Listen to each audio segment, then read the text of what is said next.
Olá, eu sou Maria José, sou terapeuta e consteladora e estou aqui hoje para falar para vocês sobre ajuda, né? A arte de ajudar. Muitas vezes nós temos uma intenção de querer ajudar alguém e nós sentimos que essa ajuda não tem um bom efeito. Então, dentro do trabalho das constelações, Bert Hellinger trouxe para nós princípios, né? Ordens que regem essas relações de ajuda.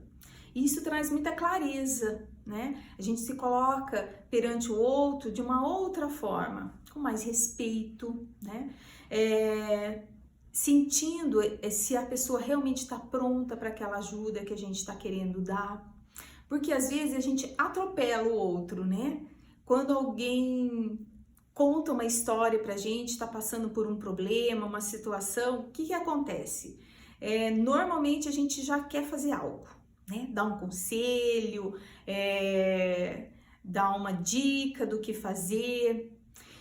E normalmente essa pessoa às vezes não tá pronta para aquilo, porque é a minha visão, né, do problema dela. Então, essa ajuda, ela é bem-vinda quando, primeiro, a pessoa pede, né, dá uma autorização pra gente, para que a gente possa estar ali para ela. E outra, quando nós sentimos que também temos algo e podemos passar algo para a pessoa, que às vezes é só estar ao lado, só ouvi-la, né? Porque quando a pessoa tá falando sobre a questão dela, ela está se ouvindo, né? E é mais importante do que nós ouvirmos e temos esse impulso de querer dizer algo, né? Então, a própria pessoa tem essa força dentro dela, né? Nós trazemos da própria sociedade, da família, aquela coisa assim, que nós temos que ser bonzinhos, não é assim? Nós temos que ser bons para os outros, né? É uma crença, na realidade, isso, né? Então, esse ser bom para o outro, muitas vezes a gente quer entregar para o outro algo que a gente não tem, né? Então, cria uma desordem aí, porque o outro às vezes tem uma vida muito mais rica em termos de vivência, de conhecimento, né, do que nós. Então, como eu posso ajudar essa pessoa, né, se eu não tenho ainda essa vivência, né, se eu não passei por essa situação, eu não tenho nada para entregar, né, mas eu posso sim, simplesmente estar. Né? O simples fato de estar ao lado de alguém, de ouvi-la, né? E quando a pessoa fala, então ela também está se ouvindo, o que ela faz nesse processo? Ela vai acessando dentro dela, né? As próprias capacidades dela de lidar com aquela situação. Então, tem um exemplo que eu gosto muito de trazer, né? Num relacionamento de casal, por exemplo. O casal brigou. Aí a amiga vem contar então para outra amiga o que aconteceu lá com o marido, né? E ela reclama e fala, né? Se coloca como vítima. E aí o que essa amiga quer fazer? Ajudar. Então, se ela se coloca ao lado dela, o que ela vai fazer? Vai apoiar essa amiga. Ah, realmente, é verdade, né? Esse seu marido tá fazendo isso, aquilo, por que você não deixa ele, larga ele? E quando essa amiga diz isso para ela, o que acontece? A pessoa até se afasta, né? Por quê? Porque no fundo não é isso que ela quer, e nem é isso que ela quer ouvir também, né? Então, quando a gente dá essa ajuda, a gente tá entrando numa desordem. E aí, normalmente, o que acontece? A amiga vai para casa, conversa com o marido, reatam, né? Estão lá em paz, né? E ela vai ficar com raiva da amiga que deu essa sugestão para ela, esse conselho, né? E aí, às vezes, quando a gente não tem esse conhecimento, a gente pensa o quê? Poxa vida, né? Que amiga é essa? Falei, apoiei, né? A gente acha que tá apoiando o outro, né? Nesse sentido. Mas na realidade não, tá tirando a força dela, né, de poder ir lá e se reconciliar com esse marido. Então, quando a gente não tem essa consciência, essa amiga vai se sentir o quê? Traída, vai achar que a outra é ingrata, né? Porque, poxa vida, né? Eu estive ao lado, eu, né, apoiei e agora ela até ficou com raiva de mim e se afastou um pouco de mim, né? Então, quando a gente não tem essa consciência, a gente fica numa postura vitimizada, né? E a vítima, normalmente, ela fica com raiva. E nesse impulso, né, de raiva, às vezes a gente vai para um outro movimento, que é um movimento de se vingar do outro, né? Então, a gente se torna nesse movimento um agressor, né? Então, essa amiga vai lá e quer dar um troco, quer se vingar. Então, vai criando uma grande desordem. Às vezes até se afastam, né? A gente diz assim, ah, essa amizade não compensa mais. Por que que não compensa? Porque já não está mais em equilíbrio. Toda relação de ajuda tem o dar e tem o receber. Então, se eu dou algo para alguém, né, automaticamente essa outra pessoa, ela vai me retribuir, né? Na mesma proporção, às vezes um pouquinho mais, e a gente também tem que estar pronto para quê? Saber o quê? Receber. Se a gente não souber receber, o outro não vai dar. Porque às vezes a gente se coloca numa posição tão superior, né, e de autossuficiente, que a gente não se permite receber. Eu tenho o caso de uma cliente que é muito legal isso, né? Quando a gente começou a trabalhar essa questão do receber, ela me disse assim, na minha casa só eu que faço todo o trabalho, meu marido não me ajuda, os filhos também não.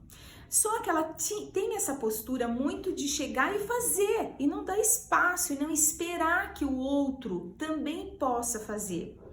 Quem tem essa tendência, né, é muito rápido, então vai lá e faz. E aí o que que acontece depois? Reclama, né? Reclama, fala que ninguém ajuda, se coloca onde? Na postura de vítima de novo. Aí o que que acontece? Às vezes é tão forte esse impulso que a pessoa não consegue fazer diferente.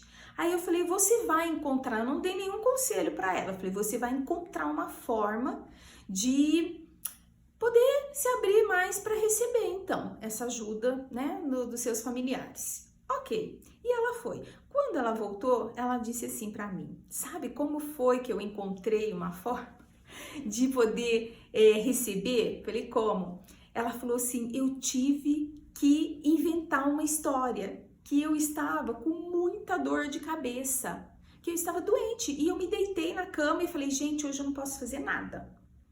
E aí o que que aconteceu?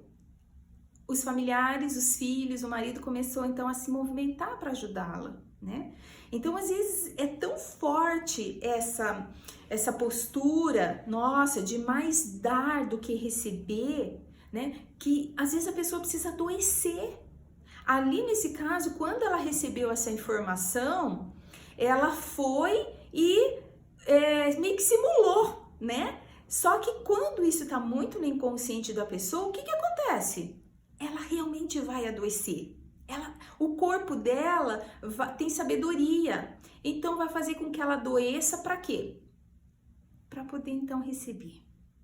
Então, essa consciência, né, do dar e do receber é muito importante para a gente também se abrir para receber. Receber um elogio, né? Porque assim, tudo que acontece lá fora é um espelho do que tem aqui dentro de nós. Então, quando a gente diz assim, a pessoa não me valorizou, não valorizou, mas você se valoriza, né? Você tem amor por você mesma? Eu não recebo o amor né, das pessoas, mas você se ama, né?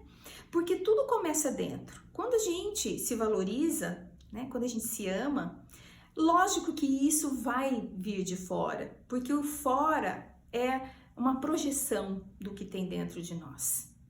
Então esse trabalho, né, essa arte de ajuda também começa dentro de nós. Nós precisamos então não só olhar para fora e querer ajudar os outros, né? Porque se a gente dá muito para os outros, muito. Tem pessoas que estão, eu chamo de ajudante de plantão, tá sempre pronto, né? Para ir lá, eu ajudo um, ajudo o outro. Mas quando chega a sua vez, não, eu dou conta sozinha, não preciso de ninguém, né? Fica doente, não, mas eu dou conta de de me cuidar. Mas assim, tem um momento que a gente também precisa se abrir, né? Eu preciso me abrir, me permitir, porque tudo começa dentro de nós. Então essa permissão é como se virasse uma chavinha dentro de nós, né?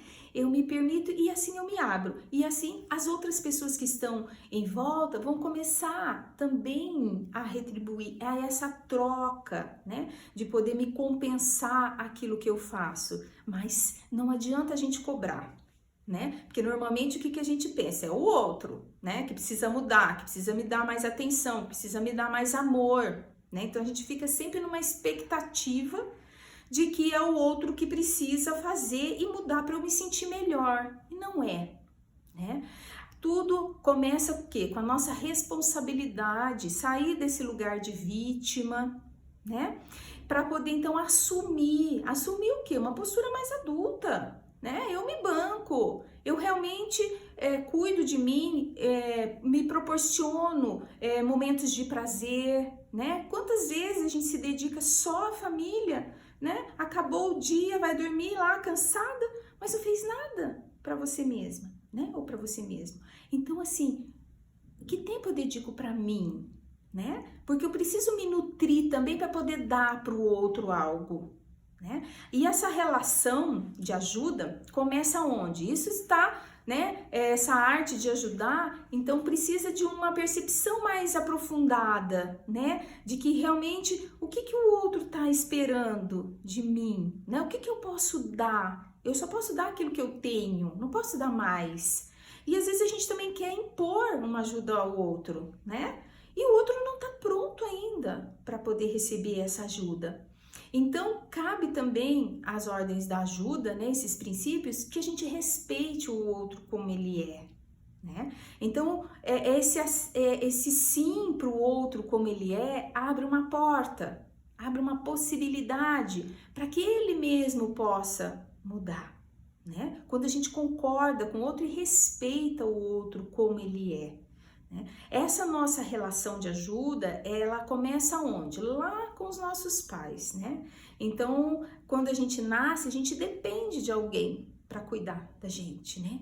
E os pais, eles dão muito para nós, né? Em cuidados, educação, amor, mas também dão aquilo que eles têm para dar. Porque normalmente a gente tem algumas ideias que nos tiram da realidade, né? A realidade é o quê? Os pais são seres humanos, né? Imperfeitos, erram e dão aquilo que têm. E cabe ao filho o quê? Tomar exatamente como os pais dão, né? Porque quando a gente tem alguma expectativa diferente, né? Eu queria que meus pais fossem assim ou fossem assado, o que acontece? A gente não toma exatamente o que eles têm para dar. Parece que está sempre faltando algo, né? E como a gente recebe muito dos nossos pais, chega num momento que faz parte também da educação que os pais comecem a frustrar os filhos, né? Num determinado momento e colocar limites. Porque o que acontece? A gente percebe também que tem pais que dão demais, né? Os filhos crescem e ficam ali ainda, né? Exigindo e os pais dando e não colocam esse limite. Isso também tira a força do filho de ir para o mundo, né? Porque a partir do momento que os pais começam, né, a colocar limite, o que acontece? O filho começa a ficar com um pouco de raiva, né? Ah, meu pai não é tão bom assim, minha mãe, então eu vou fazer do meu jeito. Que bom, né? Que bom. Saia de casa e vá para o mundo, vai criar o seu estilo então agora, né? Os seus valores que podem ser diferentes? Pode ser diferente dos pais, né? Mas, assim, o que é muito importante nessa relação ali de ajuda? É a nossa gratidão, né? Porque exigir dos pais algo que eles não têm, a gente sempre precisa olhar para algo maior. Como é que foi, então, a forma como eles foram educados, né? Como é que os pais trataram, os nossos avós trataram os nossos pais? Olhe para isso, talvez você vá ter também uma compreensão maior, né? Do que eles receberam e do que eles têm para passar, né? E eu sempre digo que a maior missão, né, dos pais, do ser humano, é passar a vida adiante, né? Então, quando a gente recebe dos pais. E a gente se sente devedor como pequeno, a gente quer passar adiante. De que forma que a gente passa? Né? Através dos filhos, né? Através do nosso trabalho, do sucesso. Então, quando a gente está compensando, né, tudo isso que a gente recebeu na vida, os pais ficam felizes, não é? Então, é uma forma também de a gente compensar os nossos pais. Então, tem pais que não liberam os filhos, mas também tem filhos que ficam ali sempre querendo mais e não se liberam, né? Então, assumir que a gente ganhou a vida e que os nossos pais realmente cumpriram a missão deles, né, de passar a vida adiante, é o suficiente. Isso é o essencial, né? Quando a gente chega nesse essencial que é a vida, a gente diz sim para tudo como foi. Ah, se apanhou na infância, ou se o pai, né, colocou no orfanato porque não tinha como cuidar, ou até deu essa criança, né, para uma adoção, mas o que realmente importa é a vida. Quando a gente nasce, a gente já tem tudo, né? Nós ganhamos a vida. Então, quando existe essa gratidão, né? Essa aceitação da vida como é, né? E o passado como é, a gente consegue ir adiante e consegue ajudar também outras pessoas com um respeito, né? Olhando também para esse ajudado, né? Com esse olhar sistêmico. O que é o sistêmico? É o olhar além dessa pessoa, né? Toda profissão tem um cliente, tem o paciente, tem alguém que eu vou servir, né? De alguma forma. Então, assim, ter esse olhar sistêmico é olhar além da pessoa, né? Porque ela está envolvida num grande campo, né? Então tem emaranhados na família, onde ela está repetindo às vezes padrões de comportamento, né? Então quando a gente olha só para a pessoa, a gente tem uma crítica, né? Um julgamento.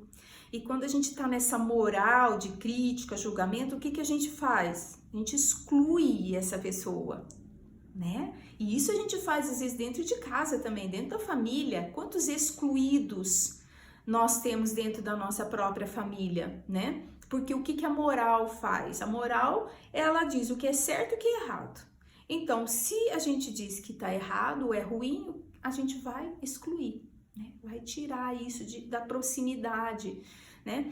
Então, tudo aquilo que a gente exclui, né, ele vai estar se mostrando dentro desses grandes sistemas. Às vezes alguém que vem depois, né, um descendente, vai se identificar com esse excluído lá do passado, com o antepassado, e por amor o que a gente faz, né? A gente vai repetir. Às vezes um irmão que morreu cedo, né? Um aborto. Então, dentro das ordens, né, da ajuda, todos fazem parte, né? E as ordens do amor, todos têm um lugar, né, na família. Todos aqueles que não são contados ou não são falados porque é muita dor, né? O que acontece? Ficam de lado, né? E isso passa essa dor para os nossos descendentes, porque a morte, por exemplo, é algo que nos mete muito medo, né? Que nos traz um medo. Então, às vezes, o luto não é nem permitido ser vivido ali naquela família. Ninguém fala sobre isso, vira um segredo, um tabu, né? Então, esse profundo tá ali se mostrando, né? Às vezes tá no inconsciente da família, mas nós nos vinculamos a tudo isso. E aí, o que acontece? O descendente também não se permite viver o luto mais, não se permite chorar, não se permite viver aquela tristeza. E isso vai fazendo com que cada vez mais a gente fique emaranhado a essas situações do passado, né? Vai repetindo, né, nas gerações o mesmo padrão de dor, de sofrimento, às vezes de doenças, né, de depressões. E às vezes a depressão é só isso, né? Preciso olhar, preciso chorar, preciso viver essa dor e essa tristeza, reincluir alguém, né? Porque quando a gente traz alguém, né, que seja no nosso coração, na nossa memória, reinclui esse ser que estava, esse membro que estava excluído, nós nos reconciliamos internamente, né? Assim como reconciliamos com alguém que nos fez causou um dano no passado que a gente excluiu, né? Mas que a gente sente essa dor. E quando é que a gente busca esse equilíbrio entre vítimas e agressores, né? Quando a gente reconhece que numa relação 50% de responsabilidade é de um e 50% da responsabilidade é do outro, né? Porque quando a gente tá na vítima, a gente acha que a culpa é só do outro, 100% é do outro, né? E aí o que que acontece? A gente não tem como sair disso, né? Só quando a gente sai dessa postura de vítima e assume a nossa responsabilidade, né, como adultos, só esse 50% e deixa os outros 50% com o outro, então é possível o quê? Uma reconciliação, né? E quando nós nos reconciliamos internamente, nós nos sentimos em paz. E eu acho que o maior objetivo da vida é estar em paz, né? Porque a paz te traz alegria, te traz, né, leveza. Então, estar reconciliado internamente, né? Tanto com os nossos membros, né, familiares, quanto amigos, né? Quanto, por exemplo, num trabalho, quando a gente sai de uma empresa, né? Vamos pegar um exemplo aí de um funcionário que às vezes se sentiu injustiçado, né? Sai da empresa, vai lá, entra na justiça contra essa empresa. Então, assim, o que que a gente sente que fica amarrado lá atrás ainda, né? Nessa situação, onde a gente se coloca só como vítima. Então, assim, reconhecer a nossa parcela da responsabilidade e tentar finalizar as coisas, né? Não só de trabalho, mas um relacionamento, tentar finalizar isso de uma forma harmoniosa dentro de nós, porque às vezes não é possível com o outro, às vezes o outro não está disposto, mas a gente não depende do outro para ficar bem, né? Quando a gente tá no adulto, a gente se banca, né? E eu não fico esperando que o outro me perdoe, me desculpe, não, porque senão eu me coloco como refém do outro. Se eu resolvi isso dentro de mim, eu posso simplesmente me liberar e ir para a vida. A questão do outro eu deixo com ele. Se ele vai resolver isso, se ele vai sair da dor ou não, isso é uma escolha do outro, mas eu posso me liberar, né? Eu posso deixar esse passado, né, passar para que eu possa me liberar para algo novo, né? Isso acontece muito também nos relacionamentos de casal, né? Quando tem uma separação e a pessoa que se sente mais vitimizada, né, ou que foi deixada, ela fica com uma grande dor, né? E aí o que que acontece nessa relação?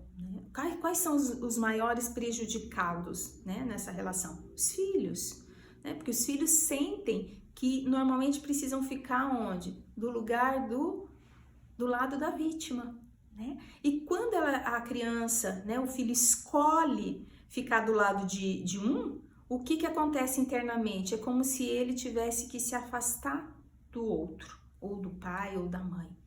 Isso ele sente como uma dor imensa, né? E os pais às vezes não se dão conta do quanto é sacrifício para um filho ter que escolher entre um e outro, porque na realidade nós temos os nossos pais dentro de nós, né? Metade o pai, metade a mãe, né? Então, quando eu vou contra o meu pai, critico o meu pai, julgo, o que que acontece? Eu me sinto aqui dentro culpado e eu acabo fazendo um processo de expiação. Então, eu vou expiar, né? Eu vou para um caminho de punição, né? Auto-boicote, às vezes comigo mesma, né? Por quê? Porque eu estou contra essa parte minha. Então a gente vê o quanto é importante, né, que os pais assumam a responsabilidade, não incluam as crianças nesse nível, né, do casal. O casal tá aqui e as crianças estão aqui, os filhos estão numa outra esfera, né? Poder deixar as crianças aqui, resolver essas questões dos grandes, né? É muito importante, né? Tira o filho desse sacrifício de ter que escolher ficar ao lado da mãe ou ao lado do pai. E a tendência que a gente vê, né, é que tudo aquilo que a gente criticou naquele pai ou naquela mãe é normalmente aquilo que a gente vai fazer depois, quando a gente se casa, né? Então, eu atendi uma vez um cliente que veio com muita mágoa do pai e ele dizia que a filhinha dele tinha 4, 5 anos, o avô nunca tinha visto a menina, né? E ele tinha muita mágoa do pai. Por quê? Porque o pai tinha traído a mãe, né? E ele pegou todas as dores da mãe e viu o pai como um agressor, né? E aí, então, conversando com esse cliente, eu perguntei, e o que acontece com você, né? E então ele me disse que ele estava vivendo uma relação extraconjugal, né? Tinha uma amante já há algum tempo e que aquilo incomodava muito.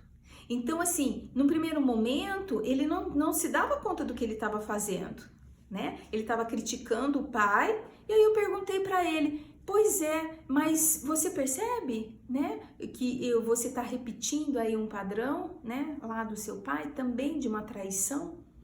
E ele levou um grande susto, porque ele não se deu conta, né, que ele estava fazendo igual. Então, quando a gente começa a se dar conta das nossas posturas, das nossas fidelidades, né, que a gente chama de fidelidade infantil, esse amor cego de repetição, né, dos padrões da família, a gente vai se liberando.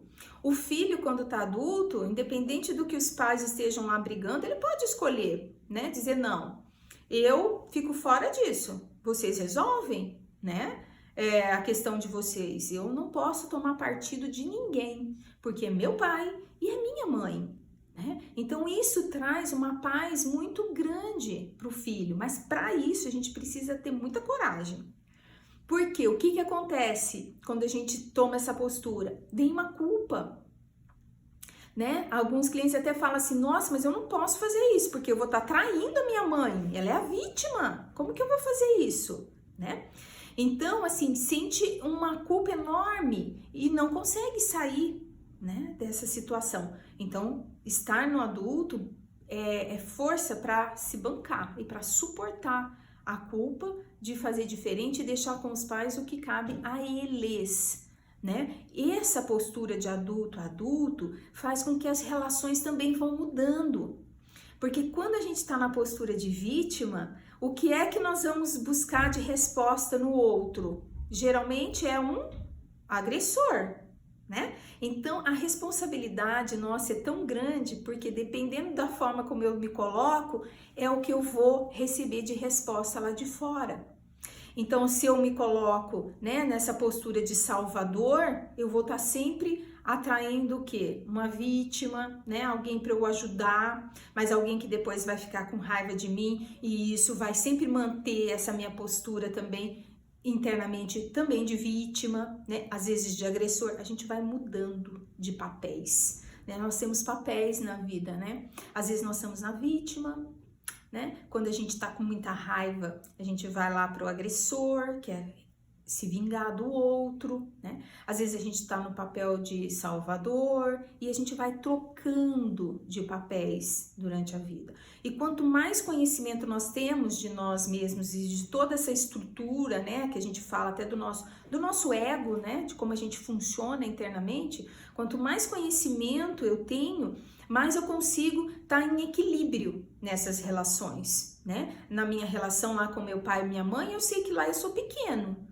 Então, eu me coloco como pequeno. Não tem como equilibrar isso, né? Porque a gente não tem como devolver para os pais aquilo que a gente recebeu. A vida, a gente tem como passar adiante, mas não para eles. Então, esse lugar de filho, de pequeno, vai determinar tudo na nossa vida, né? Se eu sou pequeno aqui, eu posso ser grande para o meu filho depois. Se eu não tô aqui, cria uma desordem e depois eu não tenho força também para colocar limite para o meu filho, né? Então, assim, tudo começa ali na nossa família de origem, né? Esse nosso papel ali, o nosso lugar, poder identificar, será que eu estou realmente no meu lugar? Ou estou identificado com uma outra pessoa, por exemplo, com um irmão que faleceu, um aborto, quando a gente está vivendo o destino de outra pessoa, identificado, querendo mostrar essa desordem, eu não sinto que eu estou vivendo o meu próprio destino, né? Então é pesado. Então, tudo que é pesado, que, né, que não parece que nos amarra na vida, nada por acaso, não, tá querendo me mostrar algo, né?